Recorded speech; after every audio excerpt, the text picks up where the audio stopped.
Olá a todos, sejam todos bem-vindos e bem-vindas a esse TPC da Diretoria de Ensino de Itapecerica da Serra, a TPC dos anos finais de ensino médio, que vai desde hoje, segunda-feira, dia 14 de março, até sexta-feira, dia 18 de março. Eu sou o Reginaldo, sou o novo diretor do Núcleo Pedagógico aqui da Diretoria de Ensino de Itapecerica da Serra. Estou com vocês para apoiá-los no que for necessário. Nesse momento eu apresento a vocês toda a equipe de formadores aqui do Núcleo Pedagógico dos anos finais de ensino médio, tá? Como vocês podem ver aqui no slide, mas em especial o professor de Educação Física, que começou aqui conosco há cerca de uma semana, então eu deixo ele à vontade para se apresentar para vocês, e depois da apresentação dele, vocês ficarão com a PCNP Renata, a PCNP de Língua Portuguesa, que conduzirá este nosso TPC. Grande abraço a todos. Olá a todos. Meu nome é Alexandre de Oliveira, estou como PCNP de Educação Física aqui da diretoria de Itapecerica da Serra. Estaremos trabalhando em 2022 com o currículo do Estado de São Paulo, turmas de ACD e os Jogos Escolares do Estado de São Paulo. Conto com a colaboração de toda a equipe gestora e professores. Estamos à disposição de vocês. Até mais! Olá, eu sou a Renata, PCNP de Língua Portuguesa, e irei conduzir a TPC da semana 14 a 18 de março de 2022, que traz como temática recuperação e aprofundamento. O percurso formativo é composto pelos objetivos, etapas de planejamento e recuperação para refletir, agrupamentos, letramento e concepções de leitura e referências. Os objetivos são apoiar o desenvolvimento de ações voltadas para as aprendizagens essenciais, compreender a importância da análise dos indicadores como desempenho, fluxo e convivência para o planejamento das ações que visam o progresso da aprendizagem dos estudantes. Vamos então agora para as etapas de planejamento da recuperação e aprofundamento. 1. Conhecendo o problema. 2. Quebrando o problema. 3. Identificando as causas do problema. E, por fim, a elaboração do plano de melhoria. Dentre essas etapas, temos então conhecendo o problema. Nós observamos a meta a ser atingida, com isso, os problemas existentes dentro da nossa unidade escolar, seus impactos e possíveis ganhos através da análise dos indicadores de desempenho e fluxo. Quebramos os problemas através das avaliações das características e o seu desdobramento em problemas menores e possíveis de serem atacados. Com isso, priorizamos alguns e identificamos as causas, estabelecendo a relação entre o efeito e o processo. Agora nós vamos para o plano de melhoria. Entendemos que ele é um conjunto de ações organizadas e ele só será efetivo e assertivo se a qualidade da análise daqueles indicadores apresentados pela unidade escolar foi feita de forma cautelosa. Então, essas ações, elas visam alcançar os resultados esperados, identificados na problemática da unidade escolar. Então, o nosso objetivo é eliminar as causas raízes e, com isso, alcançar as metas da unidade escolar. Temos a ordem metodológica e cronológica das etapas.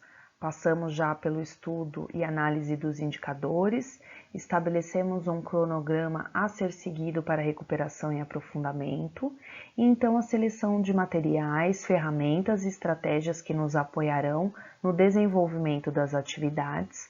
O monitoramento é extremamente importante para a observação dos avanços e dificuldades dos nossos estudantes e a avaliação e autoavaliação do desenvolvimento. Vamos então refletir de que forma você realizou a análise dos indicadores em sua unidade escolar? De que forma você detectou o problema? Então, temos aí alguns minutos para que vocês façam essa reflexão entre pares e compartilhem conosco. Após essa reflexão, então nós vamos agora para a sistematização. Então, toda essa análise dos indicadores de desempenho e fluxo e convivência, ela é realizada através das avaliações externas, como AP, AD, SARESP e fluência leitora. Neste replanejamento, nós só tínhamos a AP do terceiro bimestre como avaliação externa, porém avaliações internas, diagnósticas formativas e somativas, nós tínhamos as atas dos conselhos finais e elas nos dão subsídios para que possamos entender como funcionam esses indicadores da nossa unidade escolar. Com isso, temos um problema ou vários problemas que foram quebrados e priorizados. E com isso, nós pudemos criar ações que visem sanar e melhorar o desempenho desses nossos estudantes através da recuperação e do aprofundamento. Nós temos também vários apoios, como o currículo, que traz como foco as habilidades essenciais, as avaliações diagnósticas e formativas, que são indicadores extremamente importantes, o acompanhamento desses estudantes nas suas fragilidades e avanços para não deixar ninguém para trás. A tecnologia, o CMSP, ele vem nos apoiando com aulas, com formações, com ATPCs e estão focadas também no uso dos materiais e avaliações, bem como esses recursos didáticos que são materiais impressos e digitais. Mais uma vez, para refletir, como agrupar os estudantes após toda essa análise realizada por nós, professores. 10 minutinhos, compartilhe entre os pares e já voltamos. Voltamos após a reflexão sobre os agrupamentos, então vamos socializar. Então é extremamente importante que o educador ele conheça o nível de proficiência dos seus estudantes e as habilidades não contempladas que precisam ser desenvolvidas para então mapear os estudantes por nível de proficiência, sem que haja exposição das fragilidades apresentadas.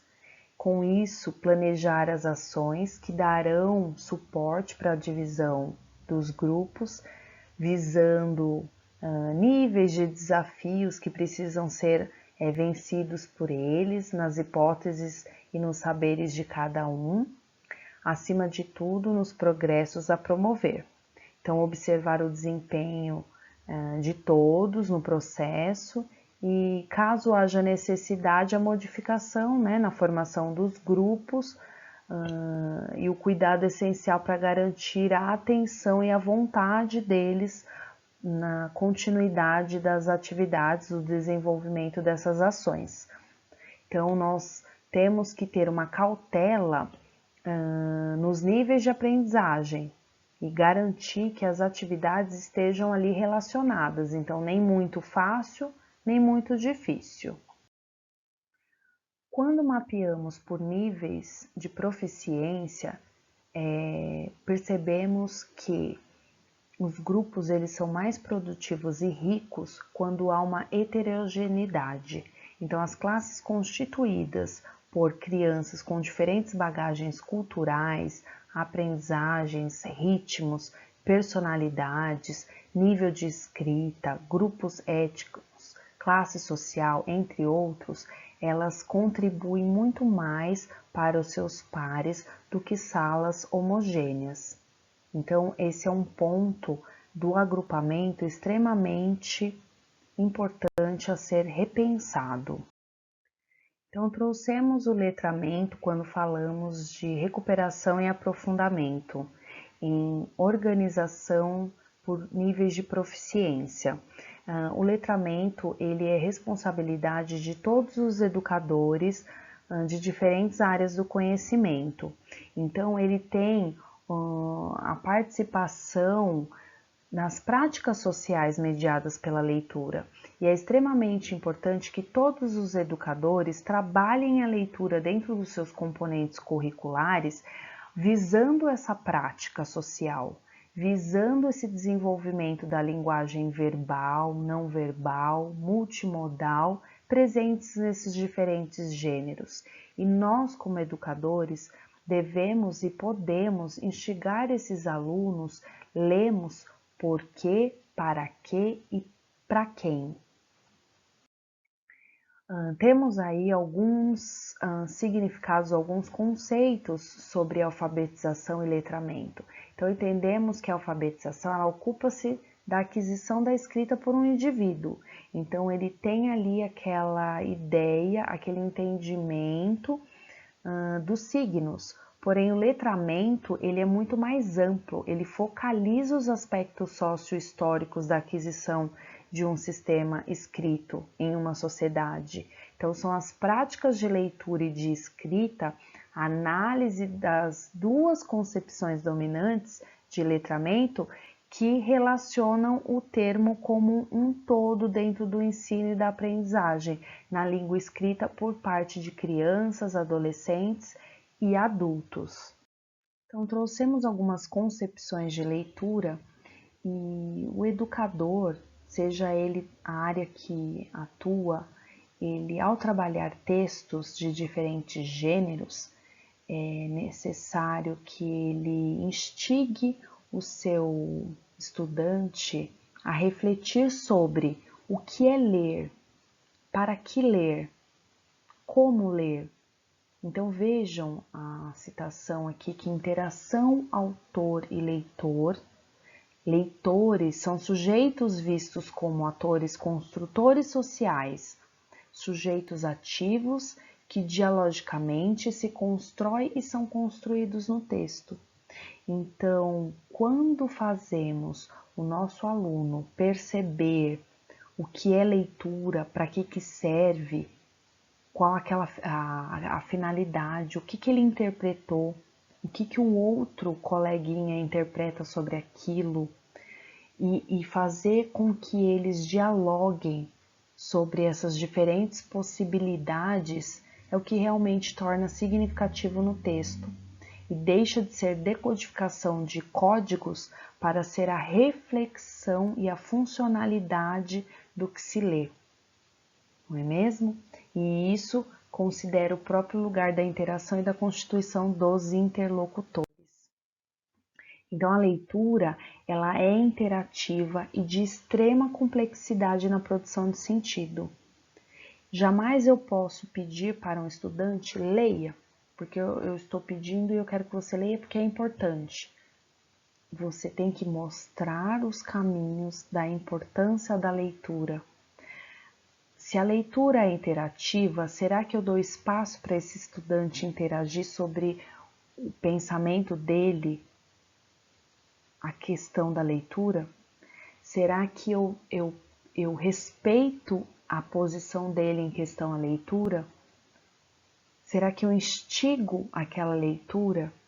Então, não se realiza somente por meio de elementos linguísticos e na forma composicional do texto, mas requer a mobilização de um vasto conjunto de saberes. A minha leitura será diferente de um outro colega com uma outra vivência, com outras culturas, com outras crenças. Não é mesmo? E para finalizarmos, as estratégias colaborativas para o desenvolvimento das práticas de leitura possibilitam a interação e partilha, a socialização de saberes, a discussão e aprendizado de temas diversos, ampliação do repertório de conhecimentos enciclopédicos, linguísticos e interacionais, problematização e resolução criativa para questões diversas, desenvolvimento de aprendizagens conceituais e socioemocionais, e desenvolvimento da linguagem e de processos comunicacionais. Temos então as referências e chegamos ao final da nossa TPC. Nós, do Núcleo Pedagógico da Diretoria de Ensino, agradecemos imensamente a sua participação e colaboração. Um excelente trabalho a todos. Tchau, tchau.